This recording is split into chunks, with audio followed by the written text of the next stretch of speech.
So let me start this video in a way that should honestly make every single one of us uncomfortable, because while I'm sitting here in beautiful Rio de Janeiro, ocean breeze, sunshine, life moving forward, there's a man sitting in a prison cell still trying to control the narrative, still trying to look powerful, still trying to convince the world he's changed. And that man is Sean Diddy Combs. Now before we even get into the prison visit, let me say this.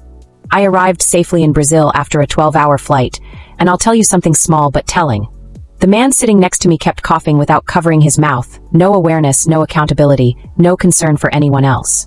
And that right there is the same energy we're seeing from Diddy and his entire PR machine right now. I landed at 7 a.m., took a nap, went to the gym, bought groceries, and I'm heading to the beach for sunset. Life moves on, but Diddy is still playing games. It's being reported exclusively by TMZ of all places that Justin Combs, and let me be very clear here, the son who I believe would do absolutely anything to protect his father, leverage his own career, and keep the machine running, visited Diddy at FCI Fort Dix over Christmas. Not Yahoo. Not the New York Times. Not the Post. TMZ. And that alone should tell you everything you need to know. We're told they spoke about prayer, reflection, appreciating loved ones, and somehow Diddy is now organizing private mass services inside prison. Let me ask you something.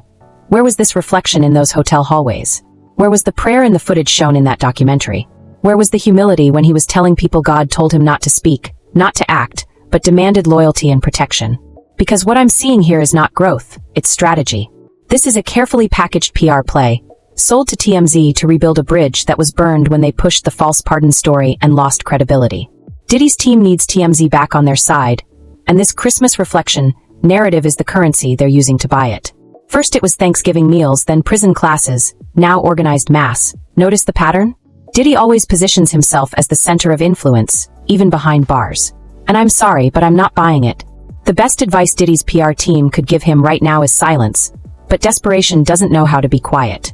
Appeals are pending, another case is coming in January, and yet they keep pushing these glossy redemption stories that the public can see straight through. And let me say this clearly, I do not believe this is the end of his legal troubles. Even if he serves time and gets out, I believe more indictments could come from entirely different people in the late 2027 to 2028 window. This story is far from over.